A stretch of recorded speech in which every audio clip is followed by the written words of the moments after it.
Well, thank you, everyone, and hello. On behalf of Make Mothers Matter, I want to thank our speakers and thank the audience for joining us today. As you may know, Make Mothers Matter is an international NGO that advocates to support all mothers around the world by making their lived experiences visible to policymakers on an international level.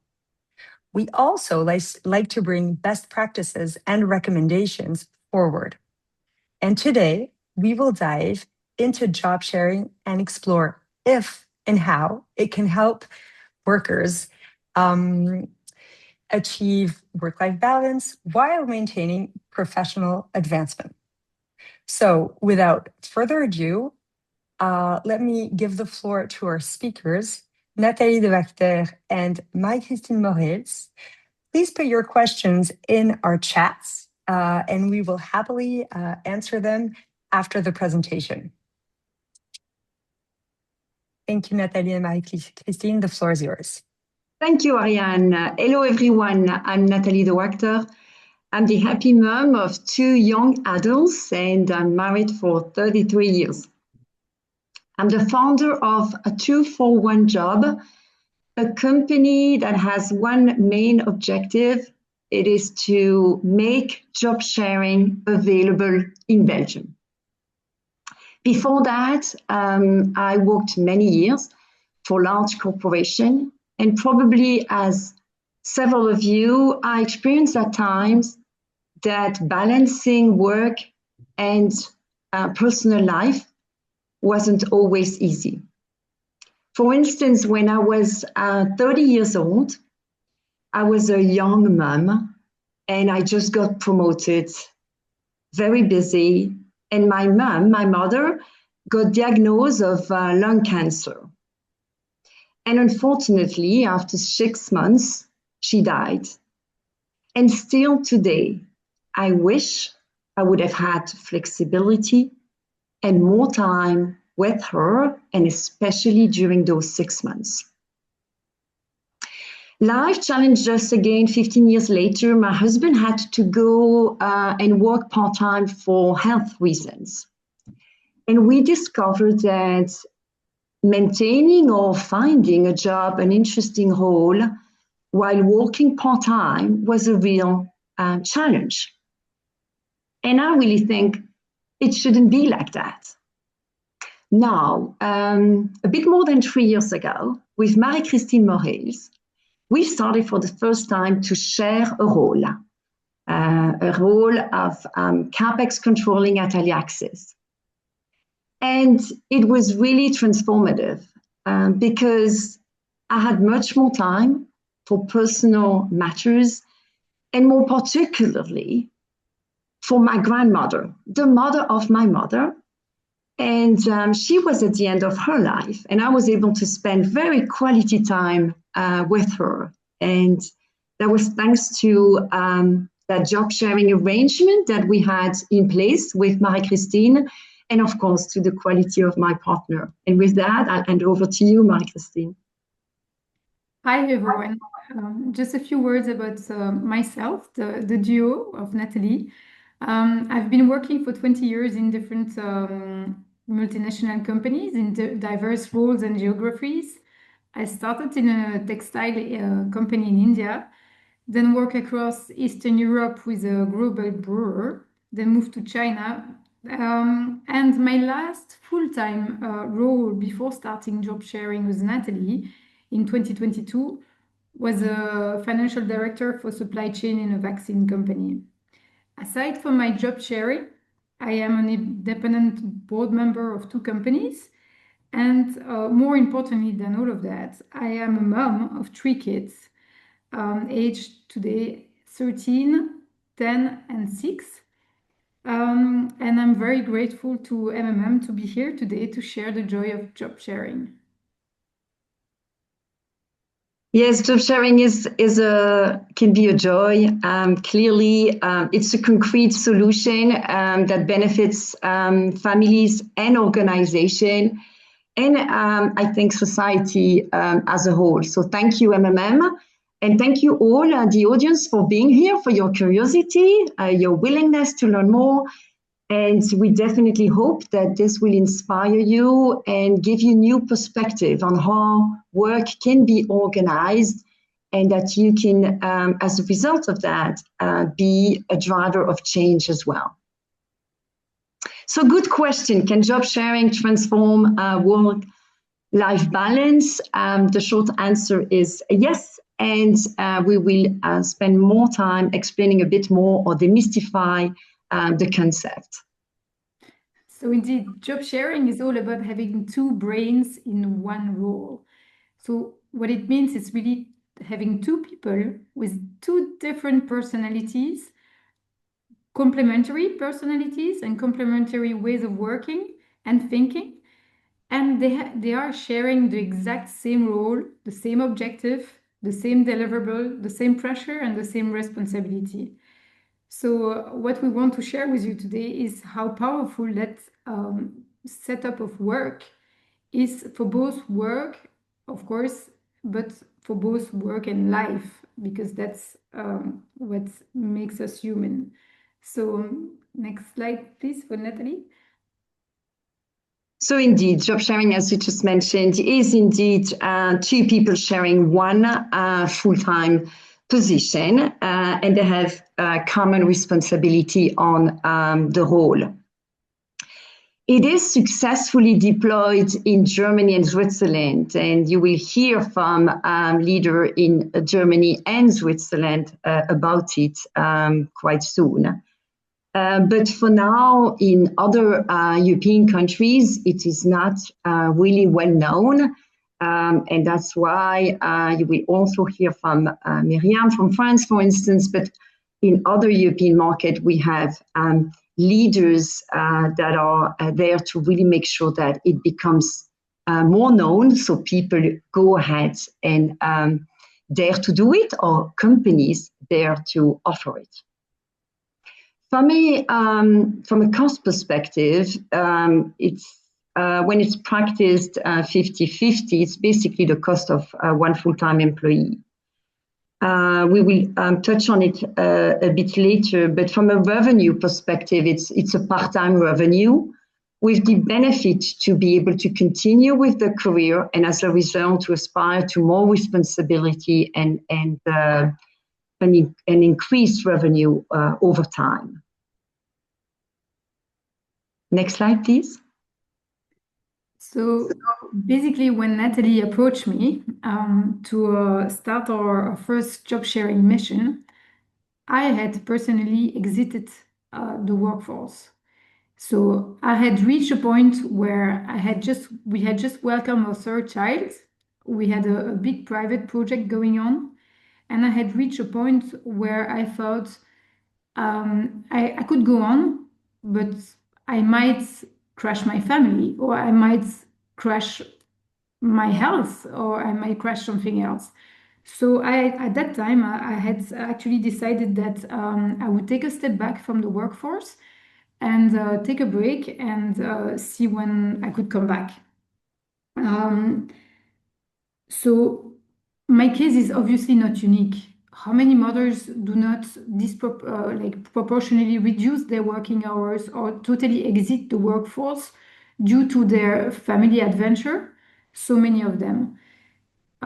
So obviously this is not the best setup, and the reason why we are convinced that job sharing is a pragmatic solution to the motherhood penalty is that thanks to that, in my experience, but in the experience of many other people, people stay in qualified and career track role. They don't have to accept a compromise between their skill or their passion and what the workforce is ready to offer them. They don't have to make compromise between being available for their kids to bring them to dental care, or to see the dance class spectacle of the year end at school. They can do both, and at the same time, it's also a fantastic solution because it supports a dual career household. Of course, many couple do both work, and thanks to job sharing, this is feasible. And at the end, it also enables the worker to be financially independent or to continue actually receiving an income. So it's a very powerful solution for mothers, but also for fathers, because it's not only a question of being a mother and being faced with that situation or that having to make that compromise. It's also, of course, offered to many men who wish to be more close to their family or write a book or whatever they want to spend time on. And thanks to job sharing, this is possible.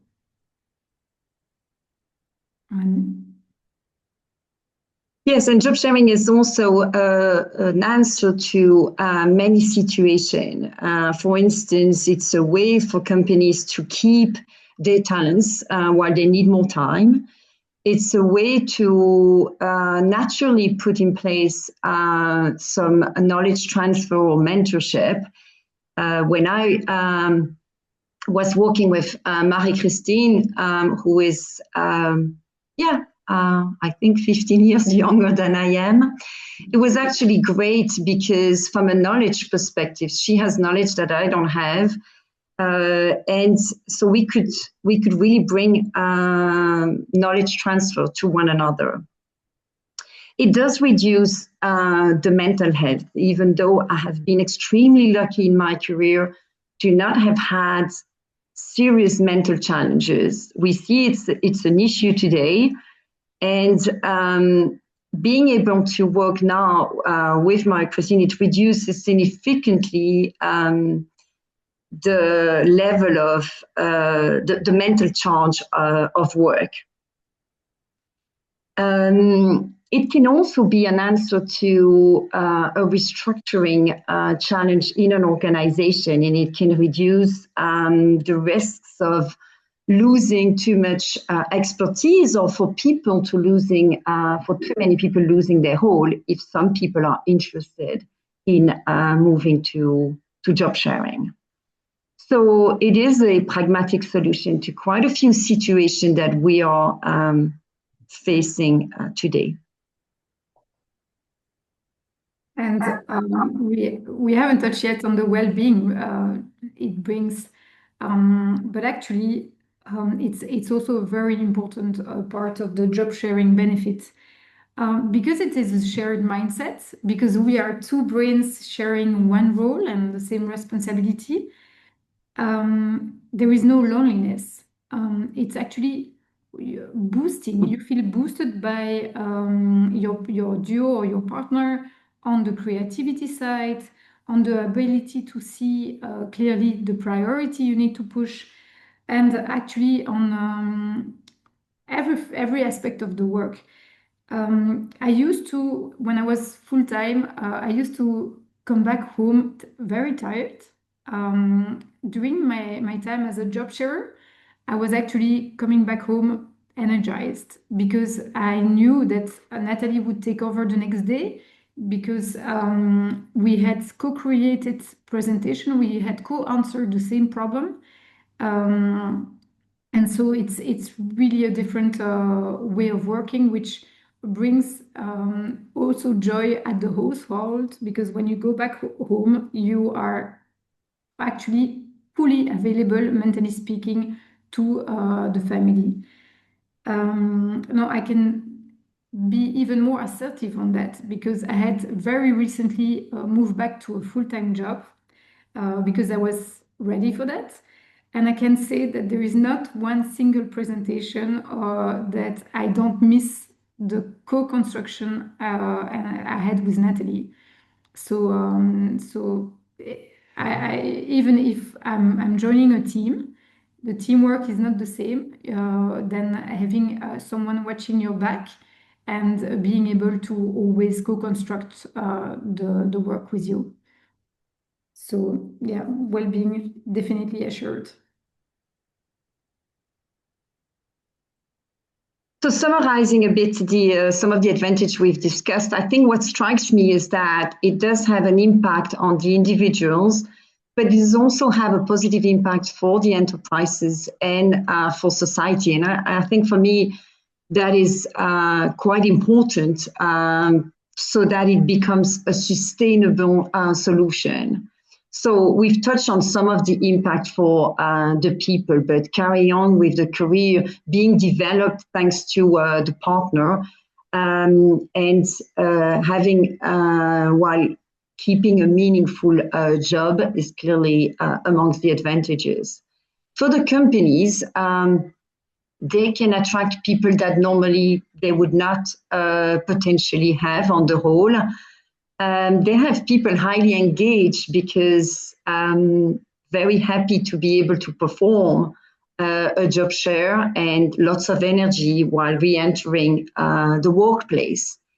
And another thing we hear is obviously the creativity that comes with having two brains facing the job challenges and bringing more creative solutions. And for society, it can help increase employment, so avoiding people to quit the job market or avoiding people to exit because of mental challenges or reduce absenteeism of people thanks to that level of energy that is maintained. And definitely as a result from a corporate social responsibility, clearly a pragmatic solution. And next slide, yeah, you could wonder, but how complex is that? And especially in markets where it's not a reality. Yes, it's a change. And to be very frank, when we started, we wondered this as well. And actually, it has been much simpler than we thought. Of course, it's important to communicate well.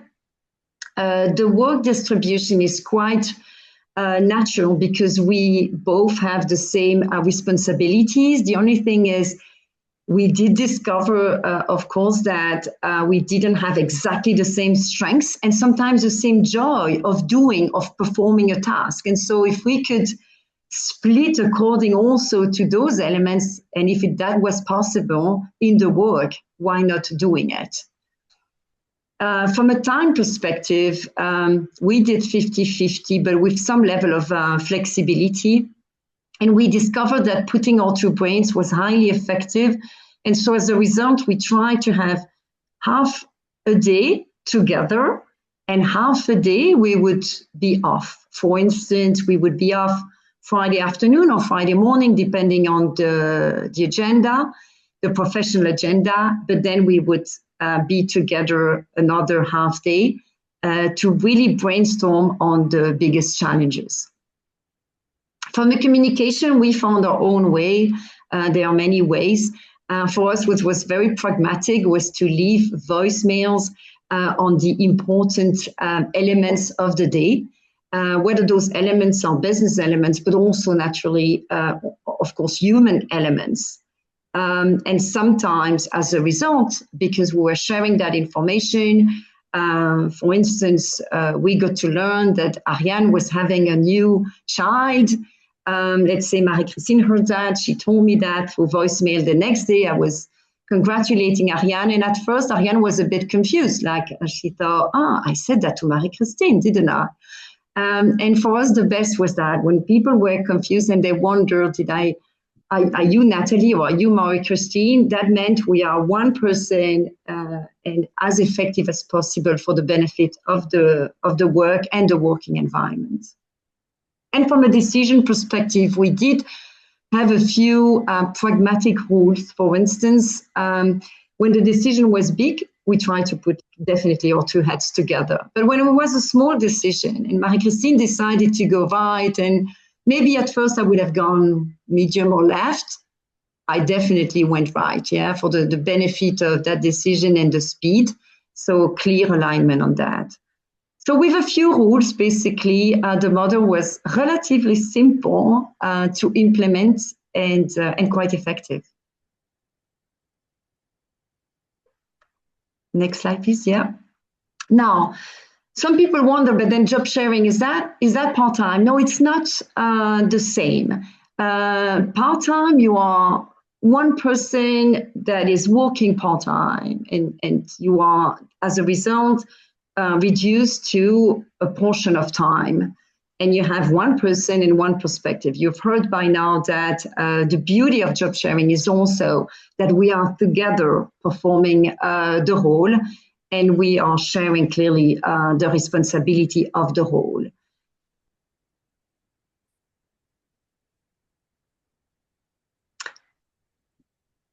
Yes, indeed. And as Nathalie said, it's not a part-time. So it means when you go on holiday, you don't have, well, actually, when you come back from holiday, you don't have that 800 emails waiting for you in your Outlook, which actually kills the whole holiday effect in a few seconds.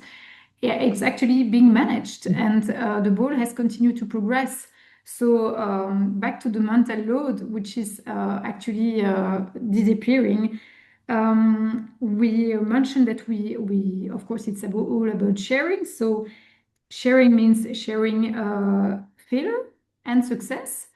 And the fact of being two, well, sharing a failure together, although it doesn't happen that often, because mechanically, because you are two, you see the risk, and you actually co-create and avoid failure more systematically. But when you face a failure, it's easier to share a failure together because it makes you more resilient. And when you share success, well, it's obviously more fun to celebrate together than celebrating alone. So, because failure and success takes me to learning. Nathalie mentioned she's a few years older than me. I learned so much through the collaboration with Nathalie, through her experience. It's like actually having a coach nonstop or being augmented by AI, except that AI doesn't come with you in a meeting or doesn't share the pain of sometimes human chemistry. That's work or doesn't work, but your duo does. So in conclusion, I can only encourage you to try it. And thanks, Marie-Christine, for your testimonials. In a second, we will hear from some of my colleagues in Europe about their testimonial. Let me briefly touch on just what we've heard from people in the company in terms of the benefits they have experienced. And so the CHRO of Umicore, she definitely pointed to the balance of work and personal time and the ability to really boost the efficiency. And she's clearly keen to see this as a way to have diversity in her talent base. Moving on to the CFO of Umicore, with whom we worked, he basically told us that it was easier for him to manage us, the duo, than to manage some of his direct report. And we really wondered, why is that? Because we are two, it should be more challenging. And he said, no, it was so smooth, so fluid and efficient. And I think it's because we put our two brains together before going to him, that we were able to bring solutions to him, amongst which he could choose, instead of bringing problems or issues to him. So that was his feedback and our reflection on the model. If we move to some other testimonials, this one is an interesting one because Denis was highly skeptical at first. Actually, if it was only to him, we would not have been recruited. And now he's one of our strongest advocates. And basically, he has seen the effect that is being multiplied by having the diversity and the complementarity of the duo. And one, maybe a last quick message from Linda Decker. I think she was highly positive, and her conclusion was the only reason why this still is not deployed, let's say, in Belgium or in some other markets, is the weight of the habits. So people have been successful not performing job sharing. This is still new in some markets. And as a result, it's important that all of us, we do our share to make it known so that other people can benefit from it, other companies and our society can benefit from it. And you will hear from my colleagues from other countries, but you can also get help from a country lead to implement job sharing in your companies or to basically become a job sharer. So we share our experience, we coach, we train the duo, and we help also to fill critical vacancies.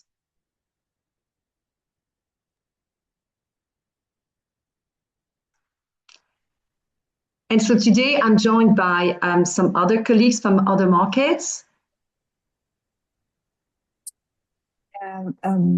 Nathalie and Mike's team, thank you so much. And as you say, other colleagues from other markets, we have Myriam, Svenja, and Irenka. Myriam is joining us from France, Svenja from Germany, and Irenka from Switzerland. And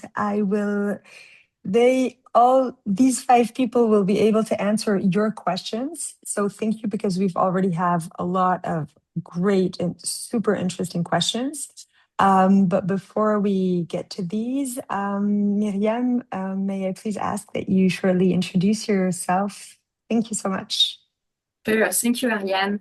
Hi, everyone. I'm very happy to be here. I'm the founder of JobTandem, which is a consulting and coaching business focused on job sharing in France. And I launched JobTandem after introducing and practicing job sharing myself at a French railway company. I did it with my co-partner, Carole Chipot, and shared the role of an HR director of a team of 700 engineers at SNCF, the French railway company.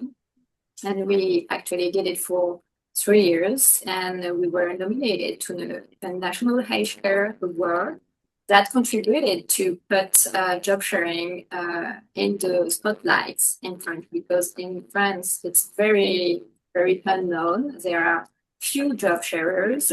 And what I can say as a mother, because I am a mother too, and is that it really was a win-win solution, as you showed it, because we provided all. The time for the family and a career. And for example, Carole was promoted thanks to job sharing, and our salary could still follow our career trajectory. So even if we were paid less during our job sharing period, when we went back to full-time job, we went back to our career and salary trajectory. So I think it's also a good way to partly reduce the penalty of the motherhood.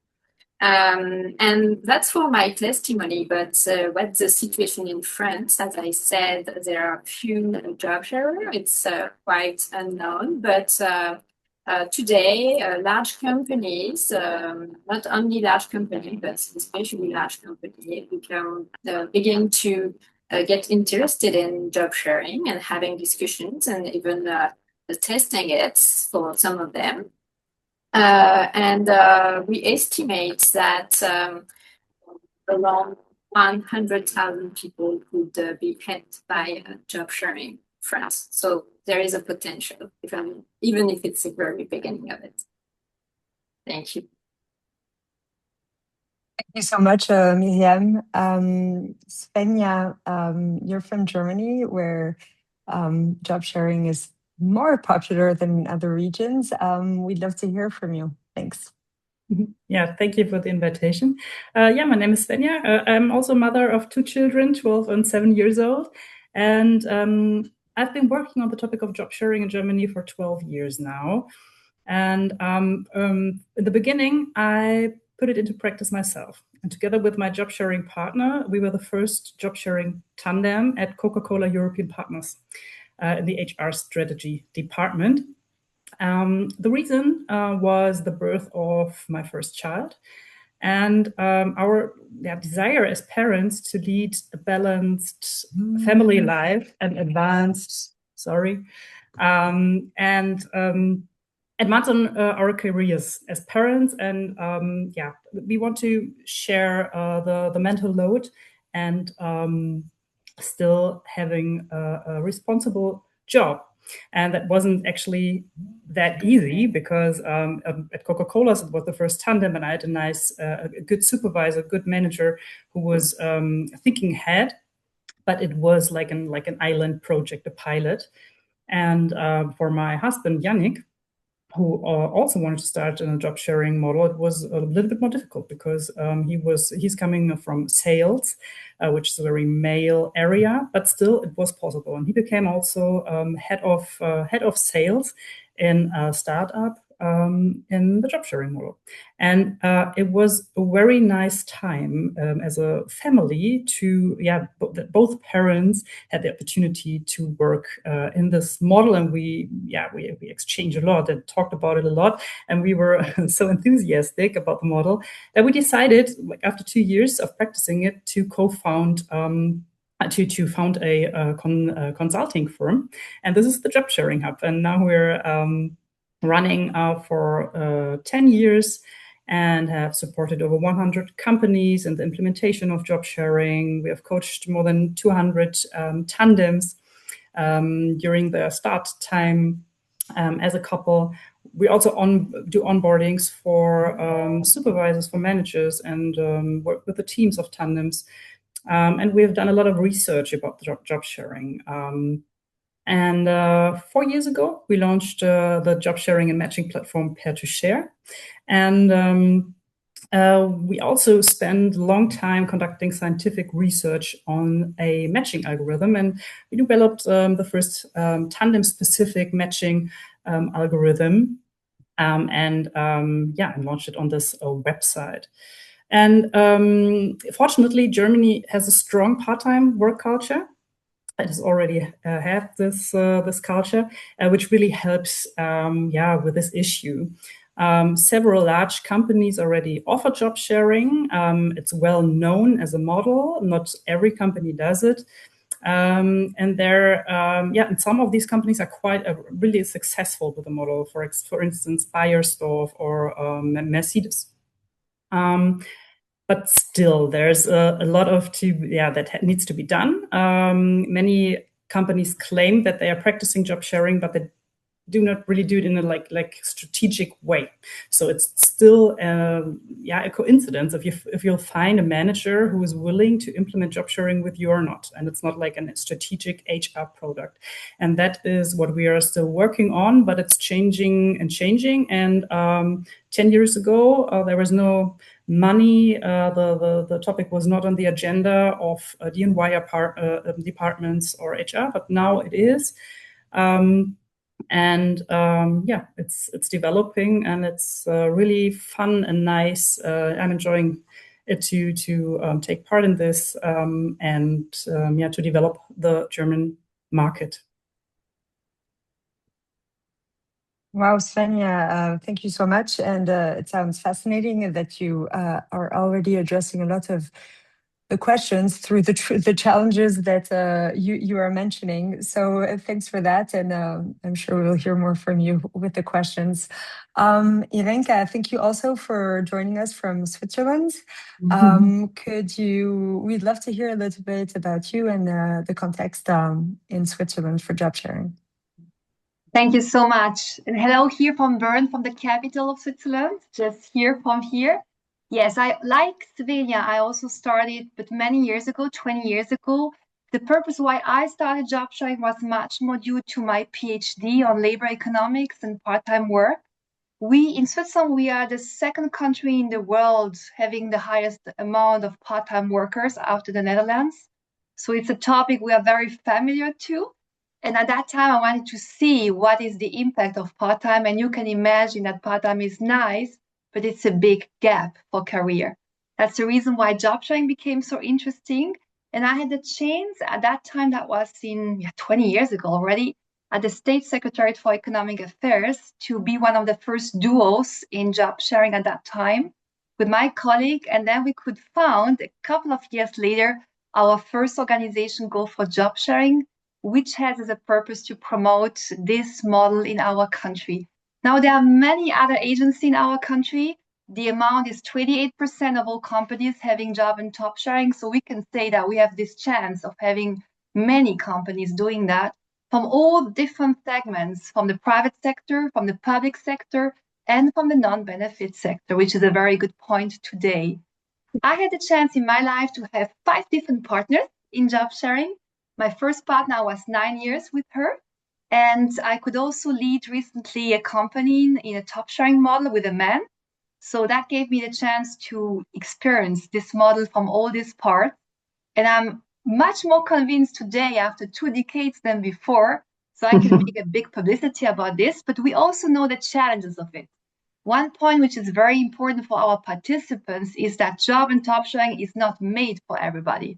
There are certain conditions, and we have a practical guide that we publish in 4 different languages because our country has 3 languages, as you know.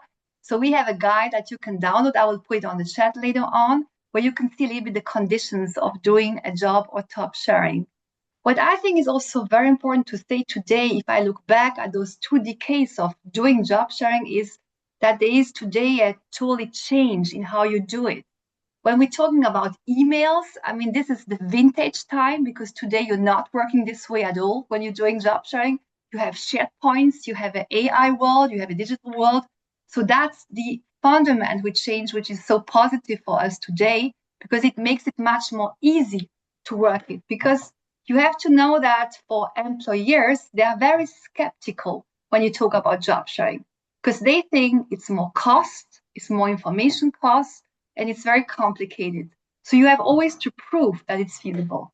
And that's what we have always to do from our agency, and what you will have to do if you are applying and you have to support this model. And one last point is that we had a chance in our country to be supported financially by the government too. We could start to launch our agency because the Federal Office for Equality Affairs supported us. And that was a good point also for us. And I would now just insert certain things about publications which we did, which could be of interest for the participants today.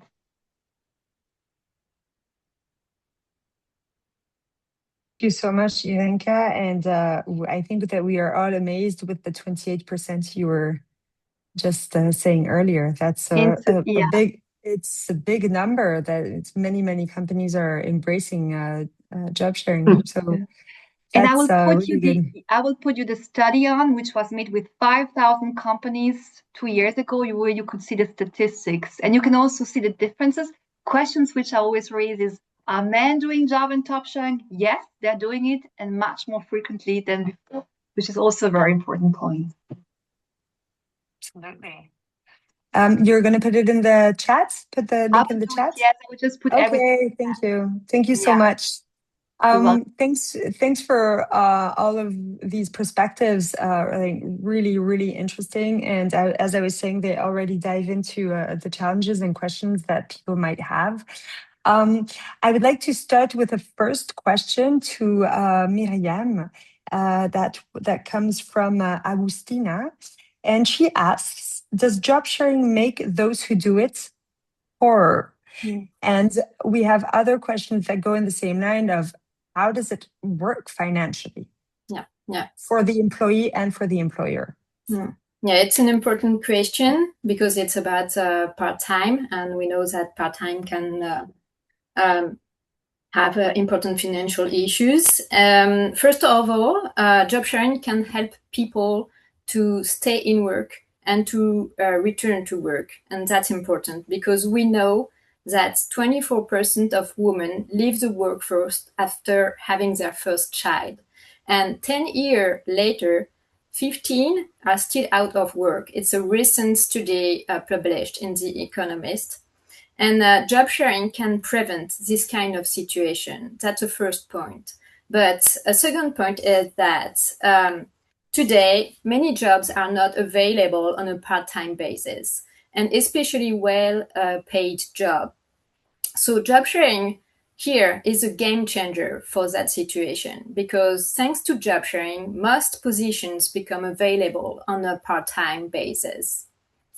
And of course, you are less paid during the job sharing period. But as I said before, you also preserve your long-term salary because you preserve your career. And so when you went back to full-time, you have a better salary than if you had left your job.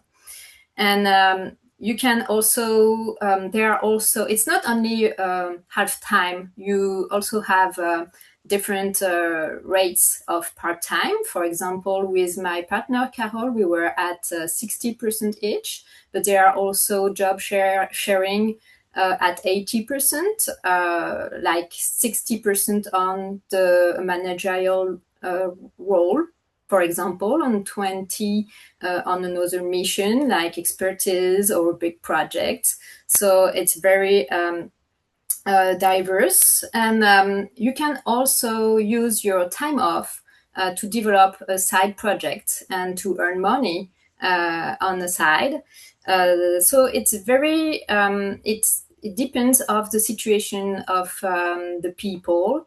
From one person to another. And something very, very important is that it should always be a voluntary choice, a voluntary individual choice. It's not something that a company should impose or can impose to the employee. And it's the individual, it's the person who decide where to put the cursor between time and money. The job sharing is a measure of equity for people who really need part-time at a point in their life. Does that answer the question? Maybe you want to interact. No, thank you, Myriam. It definitely answers the question. I think that there's another part to that question. Also, it's everything with regard to social security, pension, salary. So how does it work? Yeah, of course, as it's part-time, so it has an impact on your salary because you paid at the rate of your part-time. If you're at 60%, you're paid 60%. And it has also an impact on your pension but as the classical part-time, that's why it should really be well considered by the person who want to have a job share. And for employers, the cost is the same. They pay 60% if you employed at 60%. But for the employers, the interest, as we showed before, is that the job is always, there is always someone on the job, because the two people are working one after the other, and also during the hangover. So there is a productivity for the company. And I know that, Svenja, you did some studies on the productivity for companies in Germany. Mm-hmm. Thank you. And maybe this brings me to another question that has been raised by one of the attendees. It's also about evaluation about how to convince the employers to adapt. This is a question from Maria Beatrice in Hungary, and she says, how would you convince employers to employ job sharers? Svenja, do you want to take that question maybe? Oh, I'm so sorry. I just tried to look up the study we did and to put it in the chat. So that's why I a little bit missed the question. Could you repeat it? You're muted. How do you...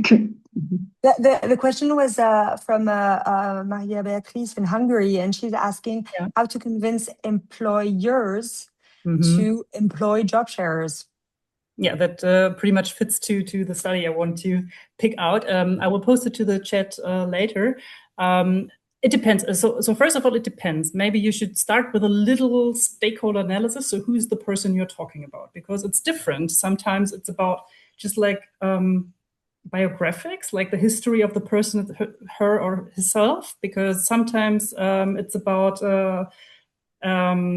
it's about personal things. So what about you? If you could turn back in time 20 years, would you like to have another family work life? So and then this is something you get a connection with this person. But sometimes it's, I don't know, someone who is thinking very financially in business cases, and then you could just calculate that it's profitable for the company to do it. Think about sickness time and about vacation times you can share as a tandem. So these are things you could argue. But the most important thing is that you're more productive as a tandem. And collaboration, the company is really profiting from the collaboration you're doing as a tandem, because what we found out is that innovation is getting better, that productivity increases. There are better decisions you're making as a tandem, and these are very good arguments. If you're talking to your manager, I think I'm not sure, maybe Irenka or someone already said it. I think Myriam. You're not coming with problems anymore to this manager, or you don't have to spare with him or her, but you come with solutions, because you always have your partner in crime. So my advice is to think about the needs and the interests of the person you're talking about, because there are so many good arguments for job sharing, and then pick the right ones to pitch.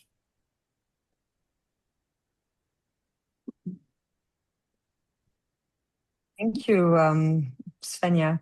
I understand that it's something that is still not totally ingrained in corporate culture, and that the manager, the person you talk to, still has quite an impact on whether or not job sharing will be accepted in the company. Yes, yeah, most of the cases it's like that, even in Germany. There's a question that goes there are two questions that go sort of in the same direction, but from different angles. First one is from Olga, and she's asking, how does the model work for performance evaluations and achievement claiming? Because as she says, at the end of the day, we all have individual career tracks. So how will you demonstrate your personal contribution to success? And the same applies to errors or failure. And I'll get back to the other one after. Can any of you please give an answer to this? What are your thoughts? Yes, for evaluations, the evaluations are in common because we have common goals. So it's really another way to work, more cooperative. But we also have individual, not really evaluation, but meeting with the manager for our individual development. I think it's really two different things. The common goals, the business common goals, and then as individual development and career.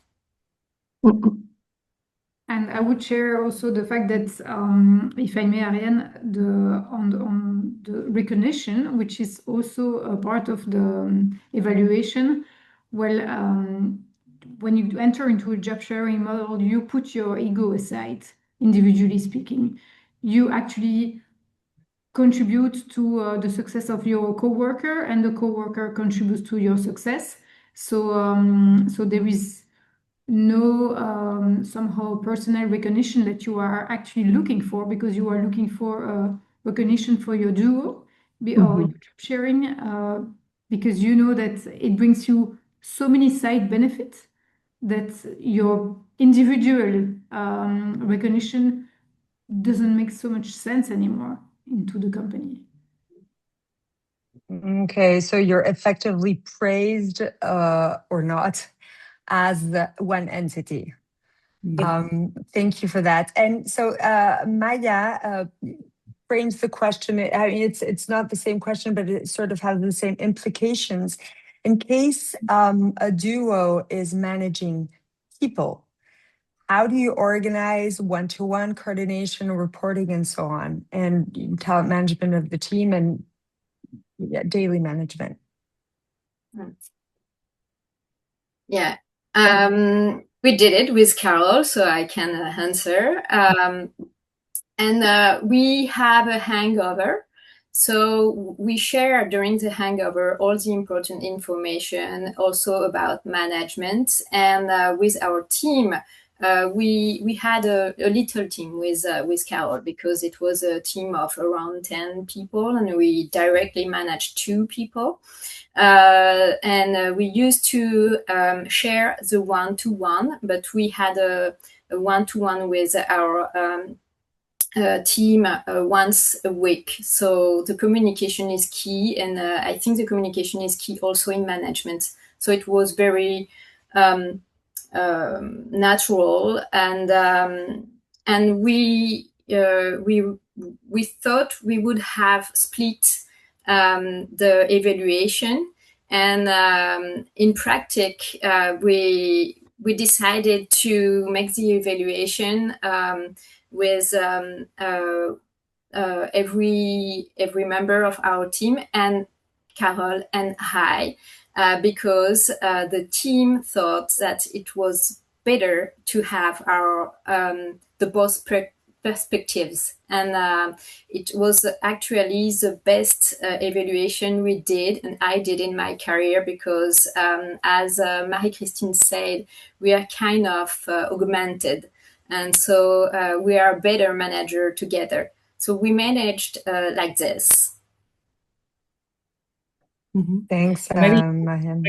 yeah, what I can add is just as you said, Myriam, you asked your team, and that's the key. The key thing in it, because some people do not like to be evaluated or have like their yearly their yearly meeting with the supervisor with 2 persons. So some do and some do not, and I would just recommend to ask the team members and they can decide, but what they shouldn't decide is whom of you they choose. So because they should not be the one who decide which one he or her wants to have in the meeting. But if it's 2 or 1 person, that's a good decision they can make. Yeah, and building on that, for key decisions, we put the 2 heads together. Same thing here. So the evaluation is much richer when we put our heads together, and then 1 person can convey the message. Thanks for that. I'm going to share now a question that different people have been asking, and it's about application. How do you apply? Do you apply as a duo, or do you apply and then the company will put you with someone else? And also a part of that question is, are vacancies offered as a job duo, or is it something that happens by coincidence? Yeah. I can perhaps give a little answer on that, because there are lots of different types of announcements. You've got companies very proactive. There was one question by Nathalie asking if the public sector was behind or before the private sector. So in many countries, like in our country, Switzerland, the public sector was much more in advance than the private sector. For example, when I started my first job sharing, there was the federal counselors in our country which asked that all announcements in the public sector were mentioned in a top or job sharing possibility too. So that means that you have, the first option is you've got an announcement which is very clear. Here in our country, it's very common that you see on the private sector and public sector open to flex work, to part-time, and to job share, because it increases the numbers of applications. But then you have also the situation where you have nothing written on it.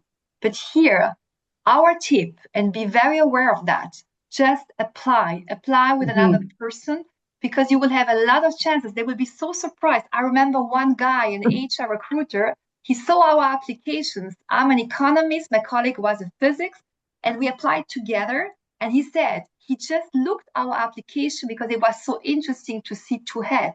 So do it. You will have a chance to be invited, just for curiosity, to be invited for an interview. And then you have much more chances. But then there are situations where companies are really on the other side and not proactive. And here you have to ask them, are they open for that or not? If they're completely closed, you will just lose your time, so don't do it. But that's seldom. Here in Switzerland, for publicity, for talent retention, they cannot say today they're not open. So they have to do it. And I would just suggest to all of you, if you're interested, just be proactive and do it. Make an application on that sense. Thank you. We have very little time left, and I would like to give Claire's question. Are there any policies that make it easier or more popular for employers to offer this working arrangement? So we're really looking at policies here. And what is different in Germany and Switzerland versus other European countries? May I ask one of you to give a 1-minute answer, please? Svenja, you can start. Yeah, sorry. Now I had the connection problem. Could you quickly repeat it? Yes. Are there any policies that make it easier or more popular for employees to offer this working arrangement? What is different in Germany and Switzerland versus other European countries? Do you want me to make start? It very quick. It's very easy in Germany. You just need a part-time contract, and that's it. But there are no policies by the government that go any further. But for companies, it's very easy to just do it. So it's cultural acceptation right now. For job sharing, no, it's still not known everywhere, but it is by contract-wise, it's not a big deal. So okay, but still, but the culture and the policy is in between. So they are talking about part-time and about work-life balance on the one hand, but on the other hand, they are going back to full-time work, and we do have to work more and more and more. So okay, thank you. The correlation, as we said before, Germany and Switzerland and one common, situation, it's part-time work. For example, in France, part-time is not popular. So it's much more difficult to make also, established companies to understand the legal procedures. And that's not the case in Germany and Switzerland, where we have this long history of having part-time work. And part-time does exist to the same level in Belgium than in Germany. But in most cases, it is thanks to a policy in Belgium giving good conditions for 80%. There is a lot of 80% instead of in Germany 50%. You mean the rate of part-time? Yes. The rate of part-time. Okay, so we are in Germany or it's higher in Switzerland, as you mentioned, Irenka. But in Germany or Belgium, we are at 25, 26% of part-timers. But in Belgium, lots of them are 80% part-time, not 50% part-time. Yeah, it's the degree of part-time, yes. Now that's different. Here we have 60% of women, and they're working between 50% and 60%, most of them. Yeah, correct. But at the same time, I think you mentioned it, Ariane, there is definitely a cultural element. So it's not present, it's a change. People are suffering from the 80% also. So there is a need to reinvent and find a new way of working. Yeah. I'm just going to share a question with you, but maybe you can discuss with this person later personally. But this question is from Savistri National Women's Movement, Padma Pushpakanti from Sri Lanka. And she says that the situation we described for women is pretty much the same in Sri Lanka. And we're looking at employment such as farming, fishing, plantation sector, and so on. And so the question is, could this be deployed in Sri Lanka? And this is another question from someone else that relates is job sharing for every type of job? So in short, very brief, it's not for every job, but it's for every job, except if the job is asking you to go to moon, which that's not easy to share. Yeah, but so every job, I think the short answer is yes, but not everybody, as Marie-Christine said. So you have to be able to place your ego and to really work in a collaborative manner. And if that person or anyone on the call is interested in exploring how to launch JobShare in their country, feel free to reach out. We will be very happy to share our knowledge. Yes. Thank you so much to everyone. My email is in the chat. If you have any questions for our speakers, feel free to send me the questions and I will pass them on to our speakers. Time is up. We still have so many questions. I will do my best to share it with you and to make them as public as possible. So thank you, all of you, for being there. Thank you to our audience for being with us today. I personally found it very interesting. There's lots to learn and still lots to deploy with regards to job sharing. Please don't hesitate to reach out to us. On behalf of Make Mothers Matter and every speaker here today, I thank you all. Bye-bye. Bye-bye. Bye. Thank you very much. Bye. Thank you for having Bye. us. Goodbye.